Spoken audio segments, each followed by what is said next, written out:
समीकरण में अब आगे आपको इबारती प्रश्न हल करने हैं। इबारती प्रश्न का मतलब होता है कि कथन दिया हुआ होगा और आप सवाल के रूप में उसको समीकरण के रूप में बनाएंगे और हल करेंगे। ठीक है, तो मैं कुछ टाइप के बताने जा रहा हूँ। मैंने पहले भी बताया था कि सभी के वीडियो बना करके अपलोड करना संभव नहीं है, आप लोगों को अभ्यास करना होगा बाकी। ठीक है, तो कुछ क्वेश्चन मैंने रखे हैं, संख्याओं पर आधारित पहले रखे हैं। ठीक है, पहला क्वेश्चन लिखा हुआ है, कोई संख्या अपने वर्ग से 42 कम है, वह संख्या ज्ञात कीजिए। ठीक, दूसरा क्वेश्चन रखा है, 40 को ऐसे दो भागों में बांटिए जिनका गुणनफल 375 है। अगला क्वेश्चन रखा हुआ है, दो प्राकृत संख्याएं ज्ञात कीजिए। थर्ड क्वेश्चन मैंने बताया, दो प्राकृत संख्याएं ज्ञात कीजिए जिनमें 3 का अंतर है और जिनके वर्गों का योग 117 है। तो हम देखते हैं कैसे हल करना होता है इनको। ठीक है, पहले का सॉल्यूशन देखते हैं। कोई संख्या अपने वर्ग से 42 कम है, ठीक है ना, तो हम मान लेते हैं, माना संख्या बराबर x, तो संख्या का वर्ग क्या हो जाएगा, x²। अब प्रश्नानुसार जैसे प्रश्न कह रहा है वैसे चलना है हमको। संख्या अपने वर्ग से 42 कम है, यानी कि संख्या के वर्ग से संख्या को घटाए तो अंतर कितना आना चाहिए, 42 आना चाहिए, है ना। यही बनेगा, संख्या के वर्ग से संख्या को घटा दे तो दोनों का अंतर कितना होना चाहिए, 42 होना चाहिए। द्विघात समीकरण हमारा बन गया। इसको हल करना है तो पक्षांतर कर लेते हैं। क्या हो जाएगा, x² - x - 42 बराबर 0। यानी कि हम अब मध्य पद को दो भागों में बांट करके गुणनखंड कर सकते हैं। तो क्या हो जाएगा, x² - 7x + 6x - 42 बराबर 0। यानी कि हम क्या लिखेंगे, x कॉमन ले लेंगे तो x - 7 + 6 कॉमन ले लेंगे तो x - 7 बराबर 0। यानी कि क्या हो जाएगा, x - 7 दोनों में मिल रहा है, यहाँ से x यहाँ से 6 बच जाएगा बराबर 0। फिर मैंने आगे हल करने के लिए बताया था, एक एक स्टेप को 0 के बराबर करते हैं। तो हम रख लेंगे, जब x - 7 बराबर 0 तो x बराबर 7, यानी संख्या क्या है, 7। ठीक, पुनः जब x + 6 बराबर 0 करेंगे तो x बराबर -6 आ जाएगा। आप लोगों को थोड़ा सा यहाँ पर ध्यान देना होगा कि ऋणात्मक वैल्यू ज़्यादातर हमें नहीं लेनी है। ठीक, जब वह धन पूर्णांक या प्राकृत संख्या कहेगा तो हम केवल धनात्मक संख्या ही लेंगे, ऋणात्मक संख्या नहीं लेंगे, क्योंकि हमारे प्रश्नों में अधिकांशतः A to Z लगभग यही कहा जाएगा कि धन पूर्णांक या प्राकृत संख्या। ठीक है, हालांकि इसमें मैंने प्राकृत संख्या नहीं लिखा है, यहाँ पर प्राकृत संख्या लिख सकते थे, या यहाँ पर चूंकि संख्या पूछा है तो संख्या धनात्मक भी हो सकती है, ऋणात्मक भी हो सकती है। तो इसके लिए तो दोनों आंसर सही हो जाएंगे, पहले क्वेश्चन के लिए दोनों आंसर सही है। ठीक, आगे के लिए रख देते हैं, दूसरा क्वेश्चन देखते हैं।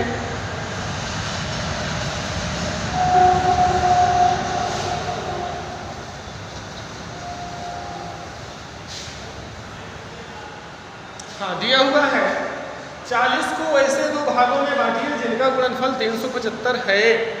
तो क्या हो जाएगा, मान लेंगे, माना एक भाग बराबर x, इसलिए दूसरा भाग क्या हो जाएगा, दूसरा भाग सोचिए आप लोग क्या हो जाएगा, 40 - x हो जाएगा।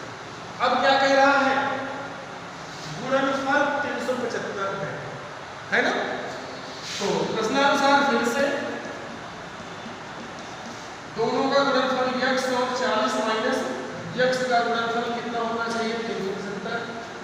यानी कि 40x - x² बराबर 375। इन दोनों को उधर ले जाओ तो हमें क्या बन जाएगा, x² - 40x + 375 बराबर 0 हो जाएगा। अब 375 के गुणनखंड चाहिए, 40 आए, हमें क्या मिल जाएगा? गुणनखंड ढूंढिए। क्या लिखेंगे आगे? x² minus 15x minus 25x plus 375 बराबर। ठीक है ना? यानी कि पहले प्रश्न में हम कॉमन ले लेते हैं x, क्या बचेगा? x माइनस 15 प्लस माइनस फिर से आगे क्या कॉमन आएगा? 25, तो क्या हो जाएगा? x माइनस 15 बराबर 0। यानी x माइनस 15 दोनों से हमें कॉमन मिल जाएगा, यहाँ से बचेगा x माइनस 25 बराबर 0। तो हम एक एक को 0 के बराबर करेंगे। जब x माइनस 15 बराबर 0 तब x बराबर क्या हो जाएगा? 15। यानी कि पहली संख्या क्या हो गई? 15। दूसरी संख्या क्या हो जाएगी आपकी? 40 माइनस x है, 40 माइनस 15 यानी क्या बचेगा? वही 25। ठीक है ना? दोबारा इसको रखेंगे 0 के बराबर तो फिर यही चीज मिल जाएगी, पहले 25 फिर बाद में 15 मिल जाएगा। ठीक है ना? दो आंसर रहेंगे, दोनों सही रहेंगे। ठीक, इस तरह से दूसरा क्वेश्चन भी हमने हल कर दिया। तीसरा आप लोगों के लिए रखा हुआ है, आप लोग अपने से हल करेंगे। मैं आगे क्वेश्चन बताता हूँ। हाँ, समकोण त्रिभुज से सवाल मैंने रख दिए हैं आगे दो ठो, दोनों को बताई दे रहा हूँ। आप लोग समझ लेंगे कि समकोण त्रिभुज से सवाल अगर आ रहे हैं तो आप लोग कैसे हल करेंगे। ठीक है, पहला दिया हुआ है किसी समकोण त्रिभुज की भुजाएं x प्लस 7 तथा x प्लस 9 सेंटीमीटर है, x का मान ज्ञात कीजिए। ठीक है, दूसरा मैंने क्षेत्रफल से संबंधित रख दिया है कि एक समकोण त्रिभुज का क्षेत्रफल 40 वर्ग सेंटीमीटर है, यदि उसका आधार लंब से 2 सेंटीमीटर कम हो तो x का मान, तो आधार और लंब ज्ञात कीजिए। ठीक है, तो पहला क्वेश्चन देखते हैं। समकोण त्रिभुज की भुजाएं x प्लस 7 और x प्लस 9 है। आप लोग अच्छी तरह से जानते हैं कि समकोण त्रिभुज में सबसे बड़ी भुजा कौन सी होती है? कर्ण होती है। तो यहाँ पर कर्ण कौन सी होगी? ये x प्लस 9 कर्ण हो जाएगा। बाकी दोनों में से एक लंब है और एक आधार है। ठीक है ना? तो लिख सकते हो कर्ण क्या होगा? x प्लस 9, लंब और आधार किसी को भी मान लो। लंब मान लिया x, आधार मान लिया x प्लस 7। ठीक है ना? तो समकोण त्रिभुज में पाइथागोरस प्रमेय लगाएंगे। पाइथागोरस प्रमेय से क्या होता है? कर्ण का वर्ग बराबर लंब का वर्ग प्लस आधार। कर्ण क्या है? x प्लस 9 का वर्ग बराबर x का वर्ग प्लस x प्लस 7 का वर्ग। यानी हमें क्या मिल जाएगा? इसका वर्ग कर देते हैं x square plus 18x plus 81 बराबर x स्क्वायर प्लस इसका वर्ग करेंगे x square plus 14x plus 49। एक x स्क्वायर से x स्क्वायर कैंसिल हो जाएगा, इन दोनों को इधर ले आते हैं तो हमारा समीकरण क्या मिल जाएगा? x square plus 14x plus 49 minus 18x plus minus 81 बराबर 0। यानी क्या हो जाएगा? x स्क्वायर माइनस 4x और माइनस 81 को 49 कटा दो, कितना बचेगा? 11 में 9 2, इधर 7 में 4 3 बराबर 0। अब गुणनखंड कर देना है। क्या हो जाएगा गुणनखंड? मध्यम को दो भागों में बांटकर x square minus 8x plus 4x minus 32 बराबर 0। तो x का मान लेंगे तो x माइनस 8 प्लस 4 का मान लेंगे तो x माइनस 8 बराबर 0। यानी x माइनस 8 दोनों में मिल जाएगा तो यहाँ से बचेगा x प्लस 4 बराबर 0। तो जब हम x माइनस 8 बराबर 0 करेंगे तो x बराबर 8 हो जाएगा। यानी कि हमें कर्ण कितना मिला? कर्ण है x का मान ही ज्ञात करना था, है ना? x का मान ज्ञात कीजिए, x का मान आ गया। अगर इसी में आगे पूछ लेता कि त्रिभुज की तीनों भुजाएं ज्ञात कीजिए तो यहाँ पर आप x का मान रख देते और आपको तीनों भुजाएं मिल जाती। ठीक है ना? अगला क्वेश्चन देखते हैं।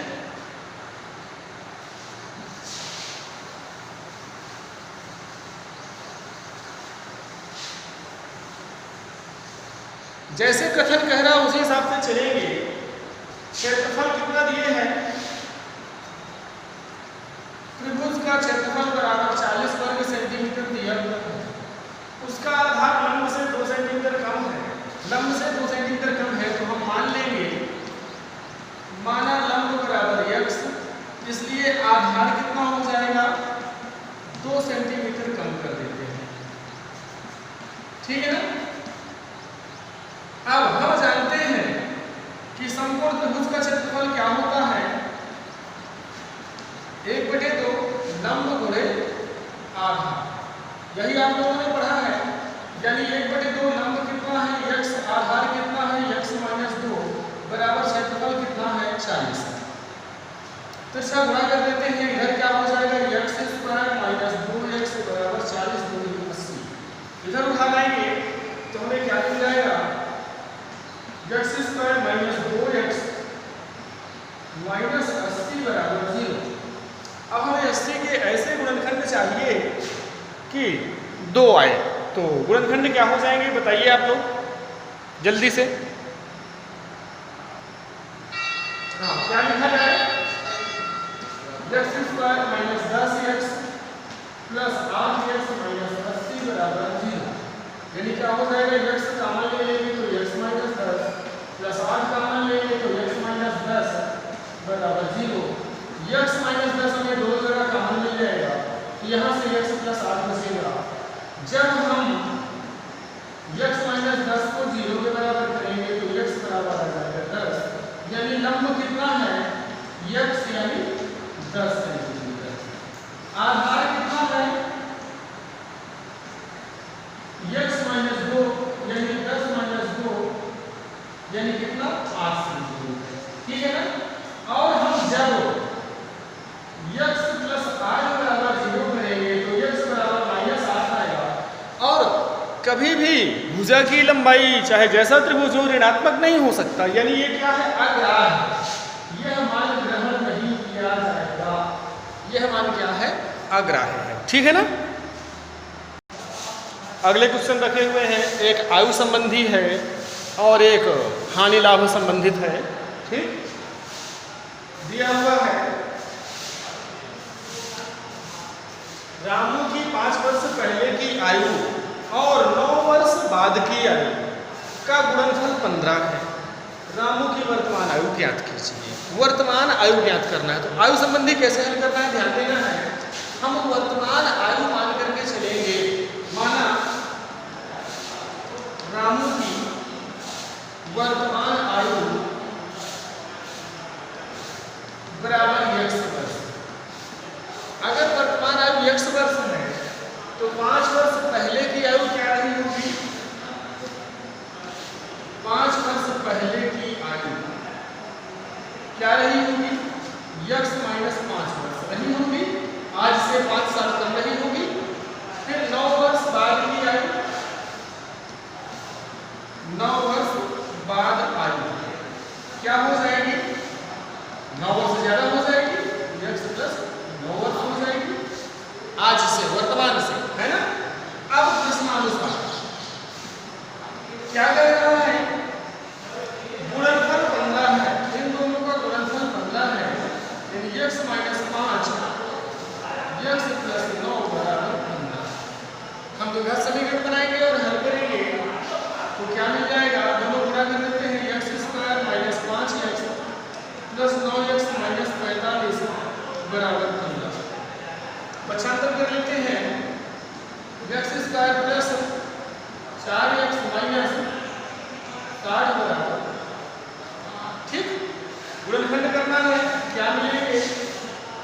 x² plus 10x minus 6x minus 60 बराबर 0। x कॉमन लेंगे तो x प्लस 10 माइनस 6 कॉमन तो x प्लस 10 बराबर 0। ठीक है, यानी x प्लस 10 और x माइनस 6 बराबर 0। तो जब हम x प्लस 10 बराबर 0 करेंगे तो x बराबर -10 आयु कभी ऋणात्मक नहीं हो सकती है, ठीक है ना। तो ये क्या हो जाएगा, अग्राह्य, ठीक है। और जब x माइनस 6 बराबर 0 करेंगे तो x बराबर 6, यानी वर्तमान आयु कितनी है, 6 वर्ष है, ठीक है ना। इस तरह से आप ये सवाल हल करेंगे। अब अगला हानि लाभ वाला देखते हैं।